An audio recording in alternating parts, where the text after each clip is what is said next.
Hello students, in last video we were discussing the properties of the sulfuric acid. Sulfuric acid हमारा almost complete हो चुका है, सिर्फ एक टॉपिक बाकी है, that is the structure of sulphuric acid. Sulphuric acid की preparation हम लोग देख चुके हैं, कॉन्टैक्ट प्रोसेस हम लोगों ने पढ़ी थी for the preparation of sulphuric acid. Last lecture में, लास्ट वीडियो में हम लोगों ने प्रॉपर्टीज डिस्कस की थी, properties of sulphuric acid. Now we are going to discuss the structure of sulfuric acid. Sulfuric acid बड़ा सिंपल सा है, ठीक है, बड़ा सिंपल सा इसका स्ट्रक्चर होता है. 11th क्लास में भी हम लोग इसका स्ट्रक्चर स्टडी करते हैं इन 4th unit chemical bonding and molecular structure. So sulfuric acid has a tetrahedral structure basically. Sulphuric acid का जो स्ट्रक्चर है it is basically tetrahedral. Tetrahedral इसका स्ट्रक्चर होता है और कैसा बनता है वो structure? Sulphur atom, 2 oxygen atoms, देखिए आपको यहाँ पे 4 ऑक्सीजन एटम्स दिख रहे हैं, 2 हाइड्रोजन एटम्स दिख रहे हैं, तो इनमें से 2 ऑक्सीजन एटम 2 हाइड्रोजन एटम्स के साथ अटैच्ड होते हैं एज हाइड्रोक्सिल ग्रुप, और बाकी जो 2 ऑक्सीजन एटम बच जाते हैं वो ऑक्सीजन एटम डबल बॉन्ड्स की फॉर्मेशन करते हैं विद सल्फर एटम. इसका स्ट्रक्चर टेट्राहेड्रल है और देखिए बनता कैसे है? सल्फर, सेंटर में सेंट्रल एटम है, डबल बॉन्ड ऑक्सीजन फर्स्ट, ठीक है, इधर हाइड्रोक्सिल ग्रुप, इधर hydroxyl group and one more oxygen connected with the help of double bond. ठीक है, लेविस डॉट रिप्रेजेंटेशन भी कर सकते हैं पहले, उसके बाद स्ट्रक्चर बनाना चाहे तो उसके बाद स्ट्रक्चर बना सकते हैं. तो सिंपल सा स्ट्रक्चर है सल्फ्यूरिक एसिड का, कुछ ज्यादा हार्ड इसके अंदर है नहीं. ठीक है, तो अब हमारा जो 16th ग्रुप है वो कंप्लीट हो चुका है, ऑक्सीजन फैमिली. नेक्स्ट अब हम लोग डिस्कस करने वाले हैं अपना 17th ग्रुप. 17th ग्रुप कौन सा है? हमारी हेलोजन फैमिली. हेलोजन फैमिली में हम लोग डिस्कस करेंगे सबसे पहले कि हेलोजन फैमिली के मेंबर्स कौन कौन हैं. इनको हम लोग हेलोजन क्यों बोलते हैं? देखिए फ्लोरीन फैमिली भी इसको बोला जाता है क्योंकि फर्स्ट मेंबर इस ग्रुप का कौन है? फ्लोरीन है. Fluorine, chlorine, bromine, iodine and astatine, these are the members of the halogen family. तो सबसे पहले हम देखेंगे कि इनको हम लोग हेलोजन्स बोलते क्यों हैं, उसके बाद वन बाय वन इनकी प्रॉपर्टीज डिस्कस करेंगे. सबसे पहले बात करेंगे इलेक्ट्रॉनिक कॉन्फ़िगरेशन की. हेलोजन्स की इलेक्ट्रॉनिक कॉन्फ़िगरेशन सबसे पहले डिस्कस करेंगे. ठीक है, चलिए स्टार्ट करते हैं अपना 17th ग्रुप. चलिए स्टार्ट करते हैं हमारा 17th ग्रुप हेलोजन फैमिली. कौन कौन से हैं 17th ग्रुप के मेंबर्स? देखिए fluorine, chlorine, bromine, iodine and astatine, these are the members of the 17th group. अब जैसे कि आप पढ़ते आ रहे हैं पिछले ग्रुप से भी, आपको पता है अच्छे से कि फर्स्ट मेंबर जो होता है ग्रुप का, उसी मेंबर के नेम के बेस पे आप लोग उस ग्रुप का नाम दे देते हैं. जैसे हम लोग पढ़ रहे थे nitrogen family, first member nitrogen atom था. ऑक्सीजन फैमिली फर्स्ट मेंबर कौन था? ऑक्सीजन एटम था. सो इसको भी हम लोग क्या बोल सकते हैं? फ्लोरीन फैमिली बोल सकते हैं क्योंकि इस ग्रुप का फर्स्ट मेंबर कौन है? फ्लोरीन एटम है. बट जनरली हम लोग इनको क्या बोलते हैं कि दीज आर द हेलोजन्स, और इस फैमिली को हम लोग क्या बोलते हैं? Halogen family. अब इसका मतलब क्या है? देखिए हेलो का मतलब होता है salt and gens means producers. Actual में ये जो आपके सारे एलिमेंट्स हैं, these elements are the salt producers. Salts की ये फॉर्मेशन करते हैं. जैसे कि आप लोगों को पता भी है कि हम लोग जितने ज्यादा से ज्यादा सोल्ट्स पढ़ते हैं, like sodium chloride, sodium bromide, magnesium bromide, सभी के अंदर कौन प्रेजेंट है? यहाँ पे आपके हेलोजन्स ही प्रेजेंट होते हैं. तो इसलिए हम लोग इनको क्या बोलते हैं कि ये सोल्ट प्रोड्यूसर्स हैं. इन एलिमेंट्स से सोल्ट्स का प्रोडक्शन होता है. These are the salt producers and salt producers को क्या बोला जाता है? हेलोजन्स बोला जाता है. इसलिए इस फैमिली का नाम क्या है? Halogen family. अब ये भी आपको पता है इलेक्ट्रॉनिक कॉन्फ़िगरेशन हम लोग यहाँ पे हेलोजन्स की डिस्कस करने वाले हैं, बट आप इनकी इलेक्ट्रॉनिक कॉन्फ़िगरेशन के बारे में जानते भी हैं. आपको पता है कि जो हेलोजन्स हैं उनके आउटर मोस्ट शेल के अंदर प्रेजेंट होते हैं 7 इलेक्ट्रॉन्स, और उनको स्टेबल होने के लिए सिर्फ एक और इलेक्ट्रॉन की रिक्वायरमेंट होती है. वो एक और इलेक्ट्रॉन क्या कर सकते हैं? फटाफट से गेन कर सकते हैं और इजिली स्टेबल हो सकते हैं. ठीक है, तो हम लोग क्या बोलेंगे कि these are highly reactive elements. जो आपके हेलोजन्स हैं ये सभी क्या हैं? These are highly reactive elements. क्यों? क्योंकि इनके आउटर मोस्ट शेल में देखिए 7 इलेक्ट्रॉन्स हैं. कंडीशन क्या है कि इनको स्टेबल होना है, तो फिर ये फटाफट से एक इलेक्ट्रॉन का गेन करना चाहेंगे और क्या चाहेंगे कि ये फटाफट से जल्दी से स्टेबल हो जाए. तो इसका मतलब ये हमेशा इस वेट में रहेंगे कि फटाफट से एक इलेक्ट्रॉन इनको आकर के मिल जाए, ये उस इलेक्ट्रॉन का गेन करा दें. तो ये हाईली रिएक्टिव होते हैं, जल्दी से किसी के साथ रिएक्ट करना चाहेंगे. यही रीजन है कि these halogens are never find in the free state और native state. these halogens are not found in free state को हम लोग क्या बोलते हैं, native state. These halogens are not found in free state or native state. हमें ये हमेशा कभी भी ऐसे अकेले नहीं मिलते हैं, ये हमेशा हमें हैलाइड्स की फॉर्म में मिलते हैं. These always exist in the combined state. They are found in combined state. कैसे मिलेंगे ये हम लोगों को, ये हम लोगों को मिलेंगे combined state में, combined form में. क्यों? क्योंकि these are highly reactive elements. Generally हम लोगों को ये किस तरह से मिलते हैं, हैलाइड्स की तरह से मिलते हैं. अर्थ क्रस्ट में जो हम लोगों को ये मिल रहे हैं हैलोजेंस हैलाइड की फॉर्म में ही है. इसके अलावा जो आयोडीन है, ठीक है, iodine also exist in the form of iodates. Now what are these iodates? Iodates are IO3 negative. इस आयन को हम लोग क्या बोलते हैं, आयोडेट आयन बोलते हैं. आयोडाइड आयन आपको पता है I negative is known as the iodide ion, but IO3 negative this ion is known as the iodate. इसको हम लोग क्या बोलते हैं, आयोडेट्स बोलते हैं. ठीक है, पोटेशियम आयोडेट है मान लीजिए, या सोडियम आयोडेट है. ठीक है, तो ये थोड़ी सी जनरल सी बात हो गई किसके बारे में, हैलोजेंस के बारे में. 17th ग्रुप के बारे में कौन कौन से मेंबर्स हैं ये मैंने आपको बताया, fluorine, chlorine, bromine, iodine and astatine. सबसे पहले हम लोगों को क्या करना है, यहाँ पे सबसे पहले हम लोग डिस्कस करने वाले हैं इनके इलेक्ट्रॉनिक कॉन्फ़िगरेशंस. तो आपको पता है कि आपको सिर्फ फर्स्ट मेंबर की इलेक्ट्रॉनिक कॉन्फ़िगरेशन पता होनी चाहिए. अगर आपको फर्स्ट मेंबर की कॉन्फ़िगरेशन पता है तो आप इजीली सब मेंबर्स की कॉन्फ़िगरेशन लिख सकते हैं. बाकी जो रेस्ट ऑफ द मेंबर्स हैं, एक आपको जो नोबल गैसेस हैं उसकी सीक्वेंस पता हो अच्छे से. कैसे लिखते हैं आप लोग नोबल गैसेस को, देखिए, helium, neon, argon, krypton, xenon and radon. These are the noble gases. 18th group है ये.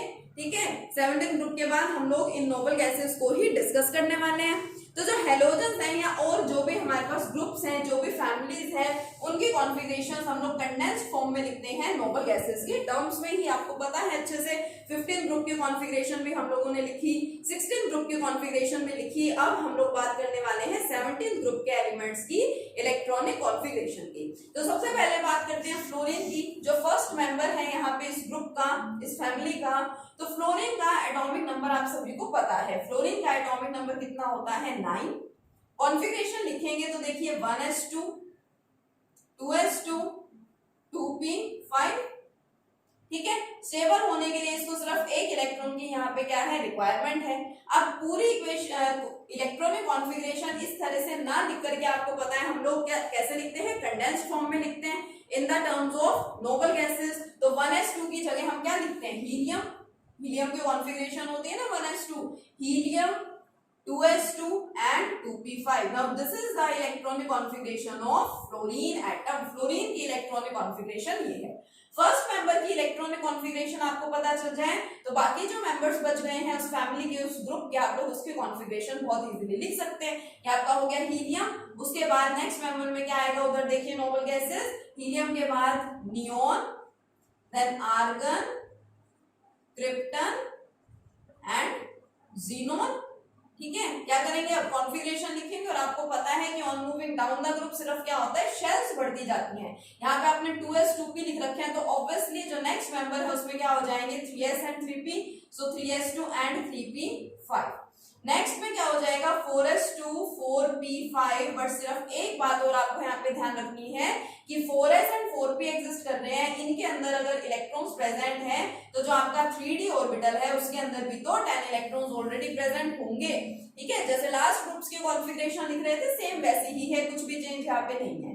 नेक्स्ट मेंबर की बात करें तो 3d था ऊपर, इसमें क्या हो जाएगा, 4d10, 5s2, 5p5. नेक्स्ट की बात करें तो देखिए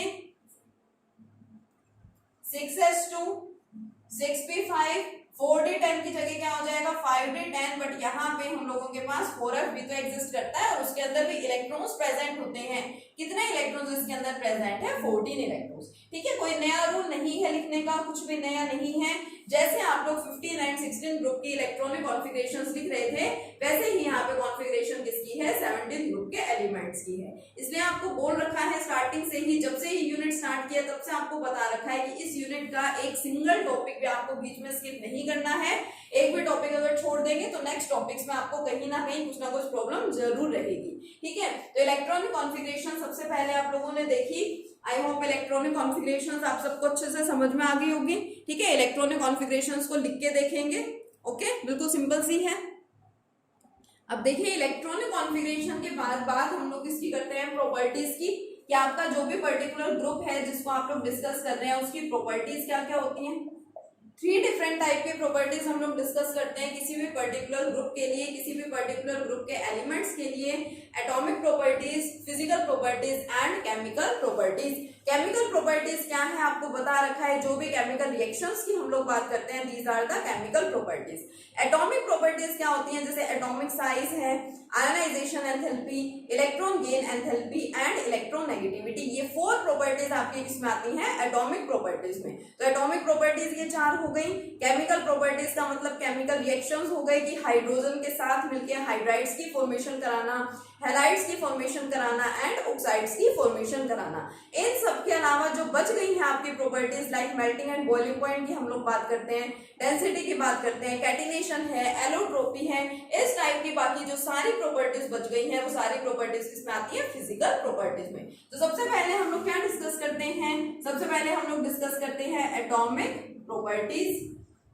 ठीक है, 4 एटॉमिक प्रॉपर्टीज बताइए आपको कौन कौन सी है। Atomic size, ionisation enthalpy, electron gain enthalpy and electronegativity. So let's start with atomic size. Atomic size और एटॉमिक रेडियस की अगर बात करें तो आपको पता है इलेक्ट्रॉनिक कॉन्फ़िगरेशन से आपको दिखाई भी दे रहा है कि on moving down the group the size of the elements increases. Down the group जब बात करते हैं तो जो एलिमेंट्स है उनका साइज क्या होता जाता है, बढ़ता जाता है, इंक्रीज होता जाता है। रीजन क्या है, because of the addition of new shell each time. हर टाइम एक एक शेल क्या होती जा रही है, बढ़ती जा रही है। यहाँ पे सेकंड की देखिए 2s2p, फिर 3s3p हुआ, 4s4p हो गया। यानी सपोज कीजिए पहले तो सिर्फ 2 शेल्स हैं, फिर ये देखिए नेक्स्ट केस में 3 शेल्स हैं, 4 शेल्स हैं, तो साइज क्या होता जाएगा, बढ़ता जाएगा। तो सिंपल सी बात है, on moving down the group की अगर हम लोग बात करें तो क्या होगा, on moving down the group atomic size increases. ठीक है, नोट डाउन करेंगे साथ साथ में। On moving down the group atomic size increases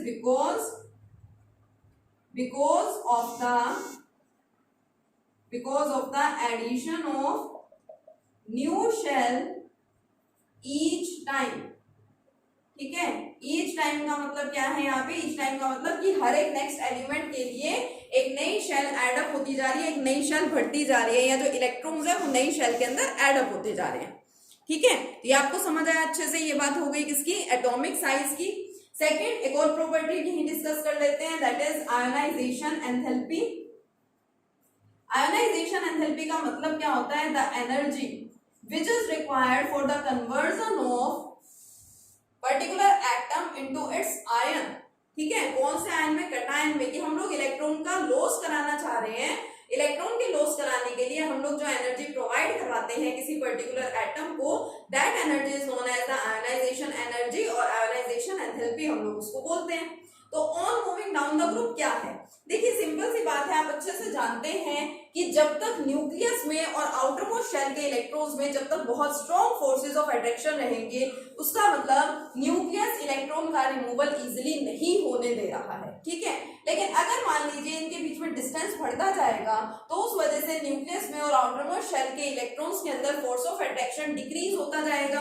तो जब न्यूक्लियस में और आउटर मोस्ट शेल के इलेक्ट्रॉन में फोर्स ऑफ अट्रैक्शन डिक्रीज हो रहा है, इट मींस इलेक्ट्रॉन का रिमूवल आप लोग इजीली करवा सकते हैं from the last shell, valence shell, और you can say from the outermost shell. तो हमें पता है कि on moving down the group size increases. अगर साइज बढ़ रहा है then force of the attraction between nucleus and outermost shell electron decreases, so ionisation enthalpy also decreases. हम लोग थोड़ी सी एनर्जी प्रोवाइड करेंगे, इलेक्ट्रॉन का क्या हो जाएगा, इजीली रिमूवल हो जाएगा। तो हम लोग क्या बोल सकते हैं, on moving down the group the ionisation energy decreases. Reason आपको बता दिया है, because the force of attraction between nucleus and outermost shell electron decreases, so the electron can be removed easily. Okay, so it was all about the ionization energy. दो properties हम लोग यहाँ पे discuss कर चुके हैं, दो एटॉमिक प्रॉपर्टीज हम लोगों ने यहाँ डिस्कस की, atomic size and ionization enthalpy. यहाँ तक आपको अच्छे से करना है, जिसका जो पेंडिंग वर्क है उसको फटाफट से कंप्लीट कर लीजिए, ठीक है। नेक्स्ट वीडियो में हम लोग मिलेंगे बाकी प्रॉपर्टीज के साथ। Okay, thank you.